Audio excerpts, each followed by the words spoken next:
efetivamente, desde o primeiro dia do terceiro mandato, a gente tinha muito claro que o presidente Lula era o plano A, B e C do PT e de qualquer coalizão de centro-esquerda que se forme para tentar enfrentar a direita e a direita bolsonarista.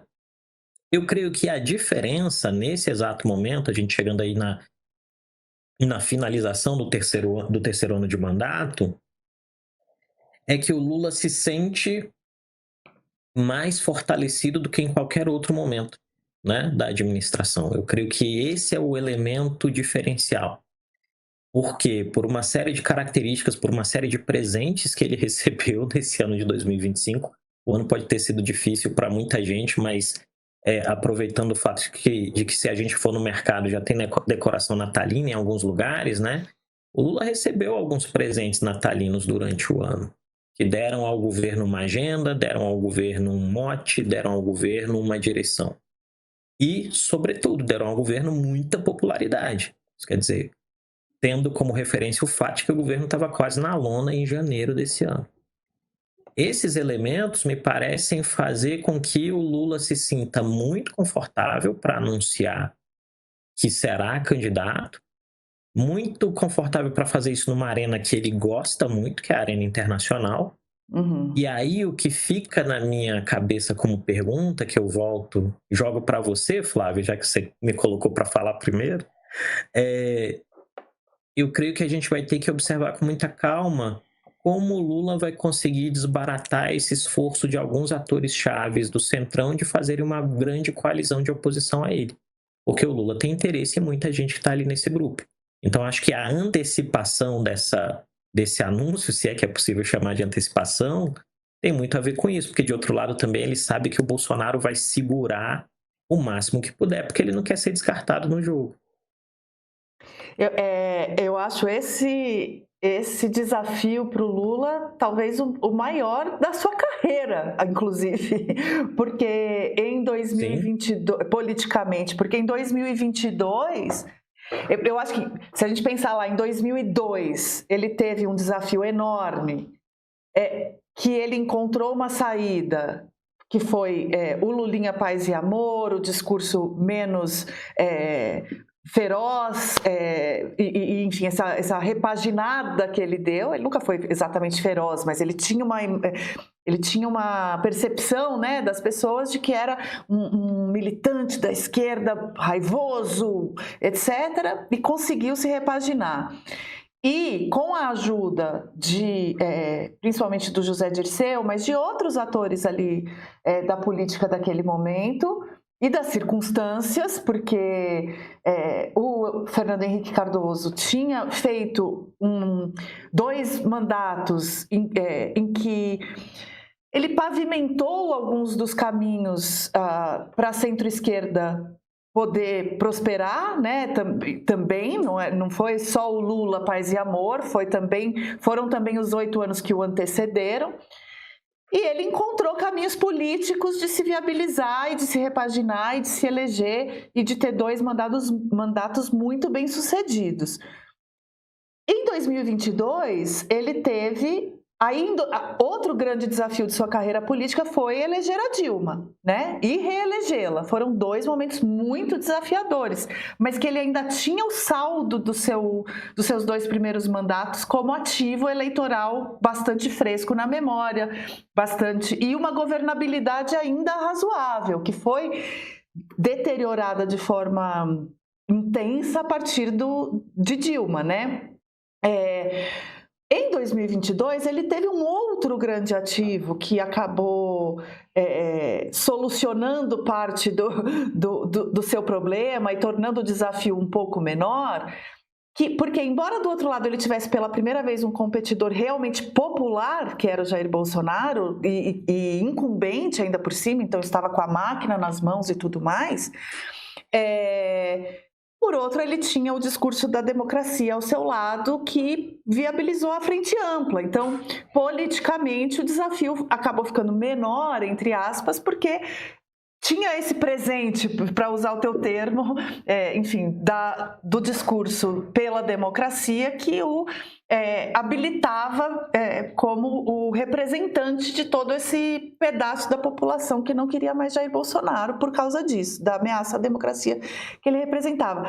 Em 2026, eu acho que isso não vai ser tão grande na disputa, né? A não ser que realmente o candidato da direita venha com um discurso muito bolsonarista, ainda assim a ruptura democrática não está posta, né? O que está posto é talvez um embate com o Supremo Tribunal Federal, é uma crise, mas não é uma ruptura, né? Então, Lula vai ter que sacar da manga outras habilidades políticas, porque embora realmente ele esteja em alta de popularidade, ele não está com a popularidade que lhe dê tanta folga eleitoral assim, ainda tem que suar bastante para consolidar isso, né?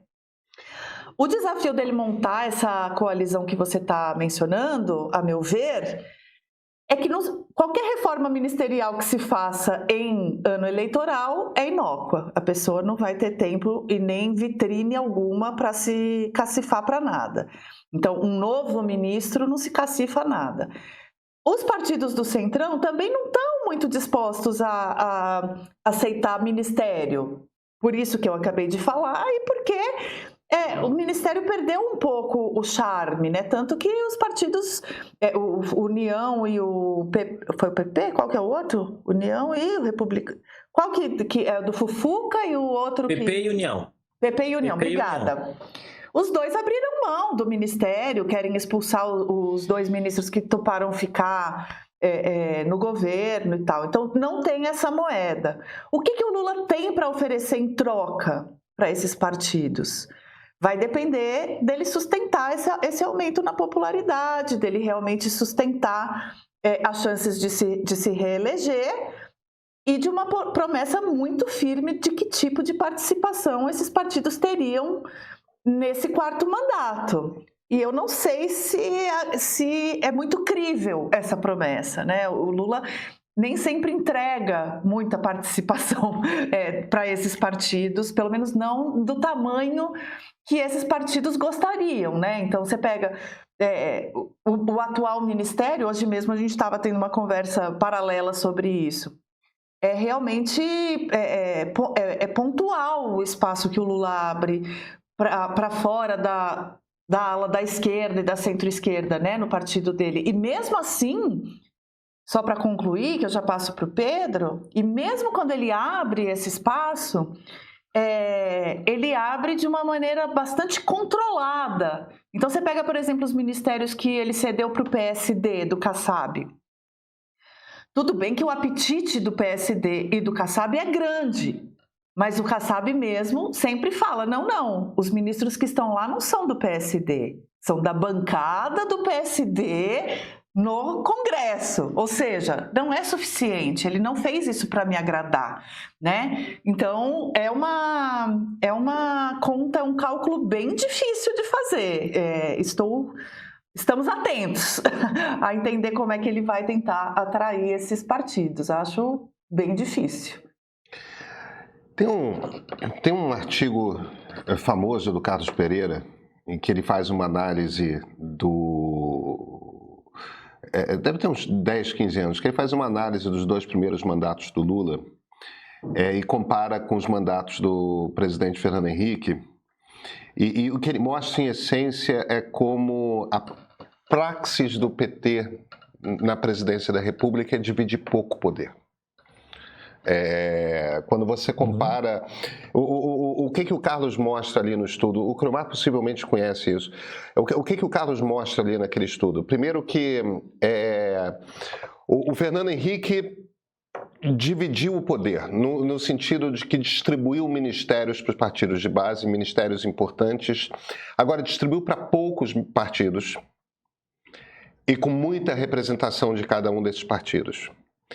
E as diferenças ideológicas, isso é uma facilidade que o Fernando Henrique tinha e que o Lula não tem como ter, por conta da natureza da distribuição ideológica na Câmara e no Senado. Mas a diferença ideológica entre o partido mais à direita e o partido mais à esquerda dentro do governo Fernando Henrique, ela era pequena. Então você, por um lado, conseguia fazer um governo muito coerente, e por outro, você realmente chamava os partidos da base para participar de decisão real de política pública. Quer dizer, aqueles partidos eram parceiros do governo. O Lula, por vir de um partido de esquerda, ele obviamente já teria muita dificuldade com isso, porque partidos de esquerda elegem um percentual muito pequeno de deputados federais e senadores. Hoje a gente está particularmente pequeno, mas a gente está com 90, 100 deputados de esquerda. Mas olha, nos melhores momentos teve 150, tá? Dos 513. Quer dizer, nunca foi uma coisa assim, uma super representação da esquerda. A esquerda não tem muito voto no parlamento. Pela sua natureza, porque o brasileiro não é de esquerda. E isso eu acho que é um ponto importante. Então isso já é uma coisa, muito da crise do mensalão, o mensalão ocorre porque é a solução para, sem você compartilhar poder, você conseguir apoio é a solução que eles encontram ali, para como que você consegue apoio no Congresso sem dividir poder. Mas a gente está, e eu acho que isso é importante a gente entender, a gente está num momento que é diferente. Tem 3 coisas aqui que mudaram muito a natureza do jogo político. A primeira coisa é imoral e possivelmente inconstitucional, que é a natureza com seus muitos nomes do orçamento secreto, tá? Que é essa tomada por parte do parlamento do poder de distribuir dinheiro na forma de emendas. É imoral e potencialmente inconstitucional. A gente está vendo esse embate ali entre o Supremo e o Congresso. Mas tem outros 2 pontos que, curiosamente, são uma pauta antiga da esquerda e que mudaram por completo a maneira como se distribui poder no Brasil, que são, evidentemente, o uso de dinheiro público em campanha eleitoral e o uso de dinheiro público para sustentar partido político. Todos os partidos ganham dinheiros anualmente para o seu sustento de acordo com a bancada na Câmara dos Deputados e a cada eleição também distribuindo de acordo com o tamanho da bancada que eles elegem para a Câmara dos Deputados. Então, se por um lado você resolve um bocado o problema de Caixa 2, diminuiu muito corrupção em campanha no sentido de empresas privadas fazendo doações escondidas, doações não. Se por um lado você tem, de fato, essa melhoria, você criou para a maior parte dos partidos, e aí junta a cláusula de barreira, né, que você tem que ter uma representatividade mínima, você tem que ser, eu não vou lembrar exatamente quais são as regras, mas, até porque cada ciclo eleitoral de eleição para deputado federal elas vão mudando, vão apertando, mas você tem que eleger um número mínimo de parlamentares num número mínimo de estados do país diferentes. Não basta ser tudo concentrado no estado, você tem que ter uma participação em pelo menos 1/3 ou metade do país, eu não lembro exatamente quais números, mas não importa. O problema é, você tem um incentivo para os partidos incharem, para os partidos se tornarem cada vez mais importantes, isso não é ruim, mas você tem um incentivo principalmente para os partidos elegerem deputado federal. E aí deixa eu só fechar o argumento aqui, porque eu acho que isso muda a lógica de você fazer campanha presidencial. Por quê? Porque o Bolsonaro mostrou para os partidos de direita que discurso de direita pode ser popular. Talvez isso não fosse viável antes, talvez a gente precisasse de alguém carismático para mostrar esse caminho, mas não importa. Discurso de direita elege. E quando você soma rede social a isso, e a coisa de você na rede social forçar o atrito, forçar a diferença, ficar mostrando o tempo todo, olha, eu sou muito diferente daquela turma ali, você começa a criar um tipo de parlamentar puxador de voto que ele depende essencialmente de pureza ideológica, de mostrar pureza ideológica o tempo todo. É muito difícil, eu acho, para o Lula conseguir construir alianças para além da esquerda já desde o primeiro turno, porque se você pegar os partidos progressistas, PL, União Brasil, PSD, esses caras todos têm uma prioridade. A prioridade não é eleger o presidente da República, a prioridade é eleger a maior quantidade possível de deputado federal que dê. Porque quanto mais deputado federal você elege, mais dinheiro você vai trazer para o caixa para você se manter no poder, para você fazer a eleição para prefeito daqui a 3 anos, para você fazer a eleição para presidente daqui a 5 anos e tal. Quer dizer, o jogo é um jogo em que a prioridade zero de tudo quanto é presidente de partido é eleger deputado federal. E por conta dessa dinâmica com redes sociais e por conta da natureza das regras pelas quais a gente elege deputado federal, esses partidos precisam de puxador de voto. Porque o puxador de voto vai puxar 400 mil votos, 1 milhão de votos, ele vai botar mais 4 deputados federais. Isso faz muita diferença. E para você ser um baita de um puxador de voto, não basta carisma, não basta presença na rede social. Você precisa o tempo todo estar mostrando que você é muito diferente daquela turma da esquerda, ou que você é muito diferente daquela turma da direita. Então, o ponto todo que eu estou fazendo aqui é que esse é um jogo que é diretamente influenciado pelas regras. E da maneira como as regras estão postas, para o Lula fazer qualquer tipo de aliança na direção do centro, é muito difícil. É muito difícil porque o cara não pode ficar declarando voto para o Lula, a não ser que ele esteja no Nordeste. No Nordeste, isso pega bem. Isso te reforça como um puxador de voto. No Centro-Oeste, no Sudeste e no Sul, no Norte, isso não traz voto, não.